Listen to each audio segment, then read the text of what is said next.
Welcome back to immunology course. Today we are going to start again the basic concepts in immunology. Today is lecture 4. Okay. So, in last class we ended up with the dendritic cell is the bridge between innate and adaptive immunity. Today what we are going to see that how that innate immunity and adaptive immunity are bridged together and what is happening and how it is going. Okay. So, the first slide we are talking about circulating lymphocytes encounter antigen in peripheral lymphoid tissue. If you see the picture carefully, see this is the place in the leg, okay, in the foot actually the infected peripheral tissue. So, there are some infection here. Okay. So, what happened in infection, if you remember, in infection the first thing happened is the innate part of the immunity and this is the inflammatory response. In inflammatory response we already discussed. So, all these macrophage dendritic cells they pick up the tissue or pick up the infected organism, infectious organism, and then it bring to the nearest lymph node. Okay. So, from the site of infection the antigen presenting cells mostly the dendritic cells are taking them to the nearest lymph node, and we already know that lymph node is spreaded all over the body and wherever the infection. Here in this case we show that the foot is the site of infection. It can happen any part. So, that from innate as a result of innate immunity the infectious organism is processed and brought to the nearest lymph node region. In this case it is here. Okay. So, in this lymph node it will go and we will discuss what is going to happen in the lymph node, and then it will go to the circulatory system, goes to heart, and from that heart it is circulated all over the body. If the site of infection is only one place, it will take care there, and if it is all over the body, then it will take care by the blood. So, like after inflammation and the dendritic cells bring them to the nearest lymph node. So, how the lymph node look like? This is a cross section of lymph node, the schematic diagram. Okay. So, if this is the lymph node and here there are two channel, one it is called afferent lymphatic vessels where it is coming from outside entering into the lymph node, and other is going out after the immune reaction happen. This is called efferent lymphatic vessels. In this lymph node cross section, if you see there are different parts. This part, this pink color part, it is the medullary part of the lymph node, and this region is cortical region. Okay. If you remember the color code that we always show that B cell is yellow in color and T cell is blue in color. Okay. So, here this blue and yellow are meaning the same part, like blue region means this region is packed with T cells. Okay. And this color this pink region is medullary cord, macrophage and plasma cells are there. What is plasma cells we will discuss later, but we already told actually like B cell is converted to plasma cell and then only it can secrete, or the plasma cell is actually producing the antibody molecule and secrete it. So, here this yellow circles, this is called germinal center. Okay. So, what happened in previous slide we have seen that the dendritic cells are bringing the pathogen here and then it is entering inside. Then in the blue region there are lots of T cells, and these T cells, this is already discussed this slide, these T cells there are many. Okay. The specific T cells, specific or particularly interacting T cells which interact with that pathogen will find it and attach to it. After attachment they get the signal and they proliferate. Proliferate means they increase their number. Okay. These activated T cells then help the B cells to produce antibody, and B cell also after getting the signal it multiply converted to plasma cells, and plasma cells produce antibody which is secreted to the system, and peripheral system that goes to heart and then gradually distributed all over the body. So, wherever the infection will find, the antibody is going to do its own job. Okay. So, not only lymph node, there are two types of lymphatic organ, one is called primary, another is secondary. So, another important lymphatic organ is spleen. Okay. So, spleen also, if you see the cross section of spleen, here also you will find two different zone, one is blue zone, another is yellow zone. So, blue zone is full of T cells and yellow zone is full of B cells. Okay. So, there are different part. So, the germinal center is also here. So, it depends where infection happen, which is the nearest lymph node or lymphatic organs. Say for example, if you go here. So, if there is any infection in teeth or mouth or in throat, we are very much acquainted with that. What happened? We heard like tonsil swells, right. Tonsil is located here. So, tonsil is taking care of all this region, infection in this region, in the mouth cavity, throat. So, any infection happen. So, that time the macrophage and dendritic cells bring the infection to the tonsils. Okay. So, similarly, it is taken care by the nearest lymph node, which is I called in the last class or in one of the last lecture, that it is the local thana kind of thing. So, it is taking care immediate part. Okay. So, lymph node, spleen, tonsils are there. So, besides this, in case of the mucosal region where there is no lymph node or there is no direct connection of blood.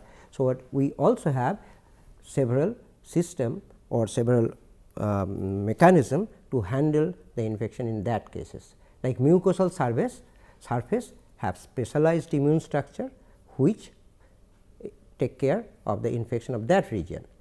What we have? We have mucosal immune system or mucosa associated lymphoid tissue, it is called MALT, or gut associated lymphoid tissue GALT, which includes tonsil, adenoids, appendix, Peyer's patches, nasal associated lymphoid tissue and bronchus associated lymphoid tissue. In short, we call MALT, GALT, NALT or BALT. Okay. So, they are taken care by a specialized cell called M cells. Okay. So, this is a specific example of the Peyer's patch, but Peyer's patches are covered by epithelial layer. Okay. You can see the epithelial layers are there, which contain a specialized cell called M cells, which have the characteristic of the membrane ruffles. So, these ruffles are there. So, here also we can see there are packed of T cell region, the blue region, we have germinal center, dendritic cells are migrating in between. Okay. So, there they take care of the infection if there is any in the mucosal region. All the say GALT, MALT, everywhere they have this kind of structure. So, what happened? I am revising back or repeating the same thing. What happened? In the site of infection, immediately the innate immunity take care. Inflammation happened, that inflammation, as a result of that inflammation, the pathogenic organism brought to nearest lymph node, where it interacts with T cells. T cells get activated, it helps B cell also activated both way directly by the antigen and at the same time by helper T cells, then they convert it to plasma cell, produce antibody. Okay. In many times it happened, like if you go to doctor, what happened? Doctor first, like there is a pain or there is wound, something happened, muscle pain, doctor check whether the gland is swelled or not, because inflammation will make the gland will swell if there is a good amount of infection, and there will be a pain in the lymph node also or lymph node region. So, from that pain, if pain is there as well as there are some wound, we can say inflammation happen. So, that means infection is there. If there is no swelling, just pain happen by some heat to the muscle or by some overwork, that time inflammation is not going to happen. So, from there doctors can understand infection is there, and according to their prediction and other symptoms, they decided what should be there for the treatment, whether antibiotic is required or antibiotic is not required, they will decide. Okay. So, this is the starting of adaptive immune response. So, if we consider at the beginning just the B cell part or antibody production part, what happened? So, it is not like innate immunity within hours, we already see that it takes days to week. What happened? So, first antigen will come to lymph node, B cells, there are many B cells, they will see specific B cell with their receptor will recognize the antigen. Same way specific T cell receptor will recognize, between there will be a crosstalk between B cell and T cell as well as with the antigen, that will activate the B cell, which is going to convert it to plasma cell, and the B cell receptor will be produced in a different form because there will be no transmembrane domain. So, it will be now secretory. So, the B cell receptor in the form of antibody, same molecule, same specificity will secrete to the peripheral system. So, here we are showing a graph in this picture. This is a very important in that sense. This is the response, how it goes, and this particular graph is also going to, I am going to tell you that this is the major principle, or on this principle or this phenomena what we are going to explain now are the base of immunization or the basis of immunization. So, I am trying to explain this graph. What is happening? Say for antigen A, okay. Suppose we are considering antigen A, and assume for the time being, we will discuss later how, assume for the time being in blood serum we can measure how much specific antibody is there. So, antibody against antigen A we can measure, there are several techniques. So, suppose one of the technique is used to measure the specific antibody concentration in blood against antigen A. So, what happened? Suppose antigen A is injected, this is day 0, okay. And every day if you try to measure, or if you measure the specific antibody, presence of specific antibody in serum, what we will see? Up to almost 7 days there is no increase in antibody against antigen A, and after that it gradually goes up, okay, and it reach a plateau. That means, antibody is not going to increase anymore. We injected antigen A once at day 0.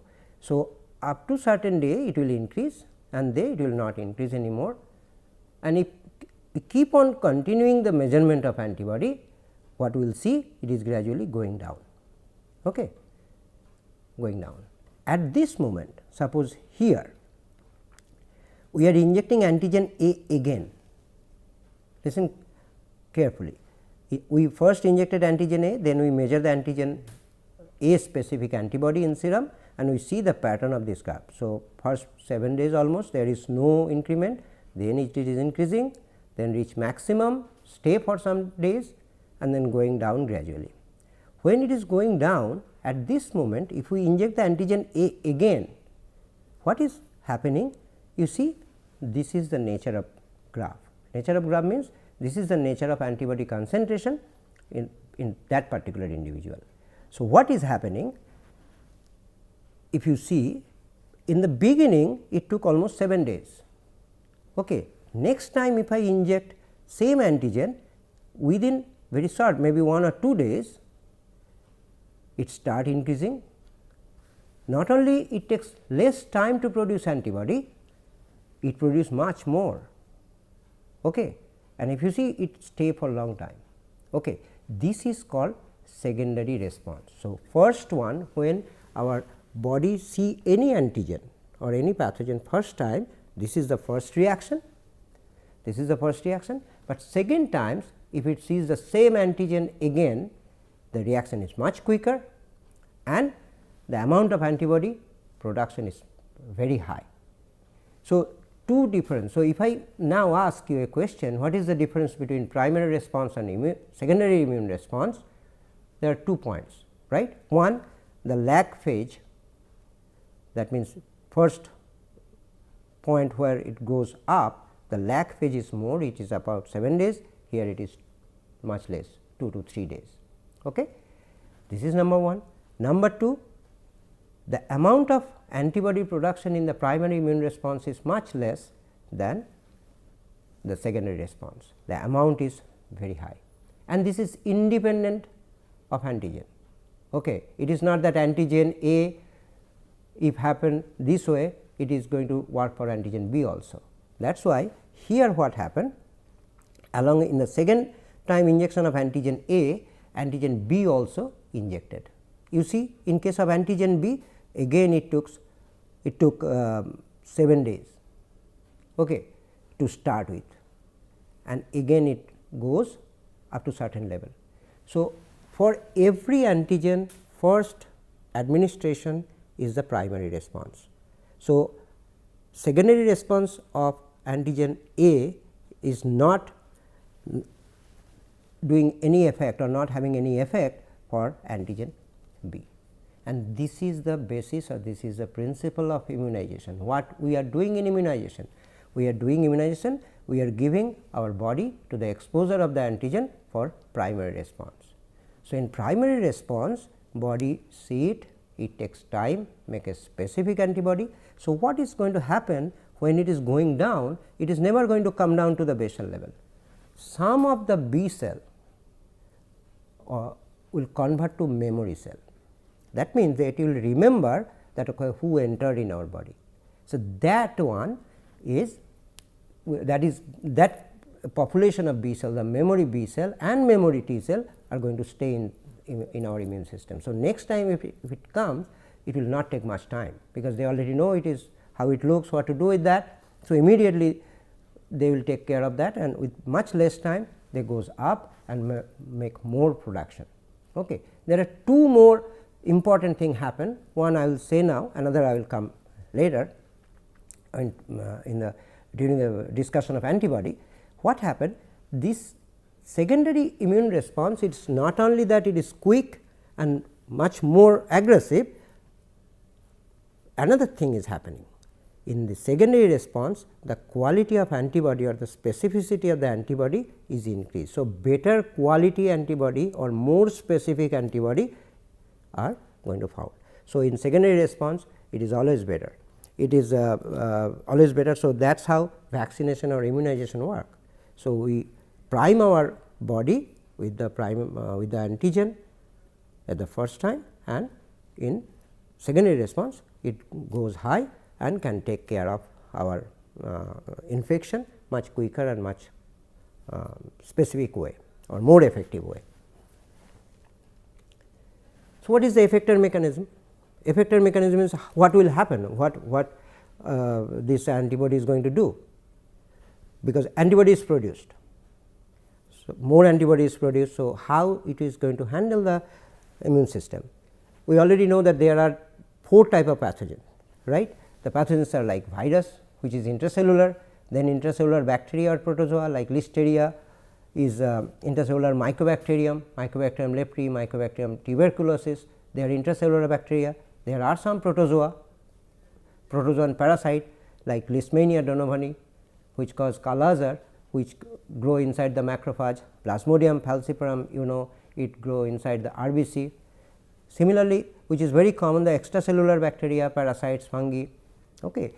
Any kind of tissue infection is most of the time it is extracellular. The Streptococcus, Clostridium, Trypanosome is a protozoan parasite, then parasitic worm, the big worm, Schistosomiasis ascaris, and here is the disease, the viral disease like smallpox, flu, chicken pox, then leprosy, leishmaniasis, malaria, toxoplasmosis, they are the disease, this is the corresponding pathogens. So, summary, if I say summarize this, we do not have to remember all these things. If you remember, it is good, like which organism cause which disease, but in general we have to remember there are 4 types. One is virus, pathogen that antibody can handle. Pathogen is the virus, intracellular bacteria, protozoa or parasite, extracellular bacteria, parasites, fungi, and parasitic worm, which is also extracellular. So, immune system or the effector function of antibody is going to handle all these 4 different kind of organism or pathogen. How they are doing? If you go back, so virus is going to take care by cytotoxicity of the cell, cytotoxicity mostly by NK cells and CD8 T cells. Okay. I will come later, but for these slides, cytotoxic T cell also called CD8 T cells, because cytotoxic T cells express a specific receptor which is CD8, which is present only in cytotoxic T cell. Okay. Similarly, helper T cell produce another receptor which is specific to helper cells are CD4. So, many times instead of telling helper T cell, we also say CD4 cells. Same way, cytotoxic T cell also we call CD8 T cells. CD4 T cells are the helper cells, CD4 T cells are the helper cells, CD8 T cells are the cytotoxic cells. So, virus is mostly taken care by NK cells, which we already discussed, by, and cytotoxic T cells or CD8 T cells by cytotoxicity. What it is doing? Elimination of virus infected cell or metabolically stressed cells. Intracellular bacteria or parasite, ILC1, innate leukocyte 1 or Th1 cells, we will see what is that, which eliminate the intracellular pathogen by activating macrophages. Similarly, mucosal barrier is taken care by ILC2 and Th2. The effector function is elimination and expulsion of parasites, recruitment of eosinophils, basophils and mast cells to handle the infection. Extracellular immunity is taken care by ILC3 and Th17 cells. What they are doing? They are eliminating the extracellular bacteria, fungi and recruitment and activation of neutrophils, which is taking care of the innate immunity part. Okay. So, now what antibody is doing? All these thing is going to activate B cell, T cell, and B cell T cell is going to help B cell, they produce antibody. How antibody is going to help us to get rid of the infection or infection related material, because some extracellular bacteria they produce toxins and that toxin create problems like diphtheria toxin, cholera toxin, okay, tetanus toxin, then pertussis, the whooping cough, okay, all are not direct bacterial is causing anything. So, they are producing a protein molecular toxin molecules. What they are doing? So, they release the toxin molecules, these red circles, the red circles are the toxins. Normally, what they are doing? These toxin molecules we are attached or bind to receptor which is already present in our cells. So, bacteria tamer produce the toxin to kill us. Our cell actually have the receptor which can bind these toxin molecules. Okay. So, that is a very interesting mechanism. Those who are interested how these toxins work, you can go and read like diphtheria toxins, how they go enter and change or attack the elongation factor and stop protein synthesis. Cholera toxin change the sodium potassium channel and a lot of fluid loss is happening. Then tetanus toxin cause the problem in muscle construction. So, their mechanism or molecular mechanism are very interesting. You can go and read, study, not for immunology, just for general interest. What happened? So, these toxin molecules go and bind, they internalized by receptor mediated endocytosis and cause the damage or disease. Okay. So, if there is any specific antibody which raise against this toxin, what is going to happen? This toxin is not going to be free anymore. Okay. The antibody is going to bind them. If you see this antibody is just captured them. Okay. So, what will happen? There will be no free toxin to bind to the receptor, and this particular toxin is captured by the antibody. So, upon infection, body is going to make specific antibody against this toxin, and when antibodies amount is good enough in our body. So, no free toxin will be there to bind to cell receptor and cause the damage. Okay. Same way, this is called neutralization, this method. So, it is, that means the toxin is neutralized by antibody. This process is called neutralization. Same way, macrophage, we know that they can eat bacteria by different TLRs, okay, manage receptors, but sometimes what happens, that efficiency is not good. Even after the innate immunity, if bacteria grow inside our body and population increase, so the disease will continue. So, what happen, if it is still continuing for good enough days like 7 days or more, then antibody against this bacteria will be produced. So, what will happen, just like the toxin molecule, antibody is going to coat the bacteria. Okay. So, the bacteria is big here, and so this bacteria will be coated by antibody. Okay. This process is called opsonization. Clear? So, first one is neutralization, second one is opsonization. Another important method, strategy is there in our immune system, which is called complement activation. What is this complement activation? There are proteins which is heat labile, but they are very much part of the innate immunity, they do not have specificity. What is going to happen, as soon as bacteria is coated by antibody, the complement protein which is present in our blood, okay, they will go and attack them. This is called complement activation. So, antibody is doing three things: first neutralization, then opsonization, then complement activation. Complement will be taught separately, very interesting mechanism how it works, how our own cells are not affected by this complement, okay. But they are very, very bad proteins. Okay. So, human complement can kill any other mammal's cell. Okay. So, they are very specific, our own complement is not going to do anything to us. Similarly, others complement system, like if it is cow or goat, any complement system, if you mix with our blood, that will kill our own cells. So, they are non-specific, highly non-specific, but individual organism had the protection from their own complement system. Okay. So, coming to the previous slide here, neutralization, opsonization and complement activation. I will go one by one. So, after neutralization of the toxin molecule, what happened? Macrophage is there. Macrophage, I already told that it is cleaning mess or eating our own thing is there.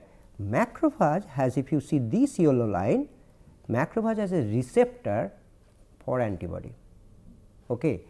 So, they by this receptor, this whole complex will attach to the macrophage surface and they will taken up by phagocytosis or receptor mediated endocytosis.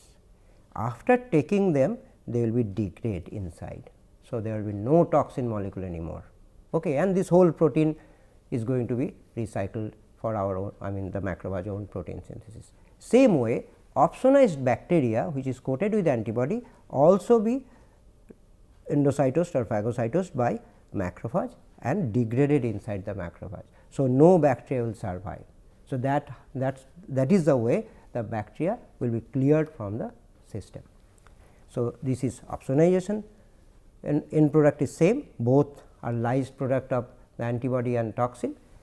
In complement activation, what happened? In complement, as soon as the antibody coat this bacteria, complement protein come and sit into this bacteria. Okay. So, they will make a channel. Okay. There are proteins which are like this. So, this suppose this is one protein, one subunit of the protein. So, one subunit, then two subunit, three subunit, and then gradually they make a channel. It is just like a pipe. Okay. So, if you take a pipe and put inside the cell, what I mean, say suppose a ball is full of liquid, you put a pipe inside it, what will happen? All the liquid from out cell will from that ball will come out. Same way, so they make a channel inside that. Okay, so individual protein will sit one by one. Okay, and how it is happening? How it is happening? So, they will make one protein, then 2 protein, then 3, 4, 5, 6, 7, something like that. So, they will make a channel or hole in it. Okay. So, they will make a hole in it. So, that hole, what is the effect of that hole? So, all the cytoplasmic material of the cell will come out. So, the bacteria will lyse. So, these 3 possible way are there. Okay. So, these 3 possible way are there by which this antibody can take care of microbial infection, either the toxin or the whole microbe. Okay. So, this is called effector function. Is that clear? Okay. So, today I mean in this lecture, this is the end. So, see you in the next class, and you just again I am repeating, go and study. It is very simple and things to remember. Just go, and if you remember the image, you can remember the whole immunology. Bye for